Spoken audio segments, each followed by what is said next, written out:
আসসালামু আলাইকুম ওয়া রাহমাতুল্লাহ ওয়া বারাকাতুহু। প্রিয় দেশবাসী, আপনাদের উদ্দেশ্যে বলছি, যারা আপনারা বর্ডার এলাকায় থাকেন তারা কঠোরভাবে পাহারা দিন। আওয়ামী লীগের কোনো নেতা নেত্রী, এমপি মন্ত্রী তারা যেন দেশ ছেড়ে পালিয়ে যেতে না পারে। এবং আওয়ামী লীগ পুলিশ, এরা মানুষ না, এরা মানুষ রূপে জানোয়ার, হায়নার দল। এদের বিচার হবে দেশের মাটিতে। এরা যেন দেশ ছেড়ে পালিয়ে যেতে না পারে, আপনারা কঠোরভাবে পাহারা দেন। আপনাদের পাহারাই হবে আমাদের লক্ষ্য।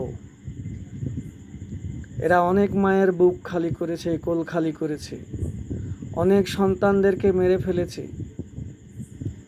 আপনারা কঠোরভাবে পাহারা দিবেন, তারা যেন দেশ ছেড়ে পালিয়ে যেতে না পারে। আর বিশেষ কিছু বললাম না। আসসালামু আলাইকুম ওয়া রাহমাতুল্লাহ। বেশি বেশি করে শেয়ার করে দিন, যেন সারা দেশ প্রত্যেকটা বর্ডার এলাকায় যেন পায়। আসসালামু আলাইকুম।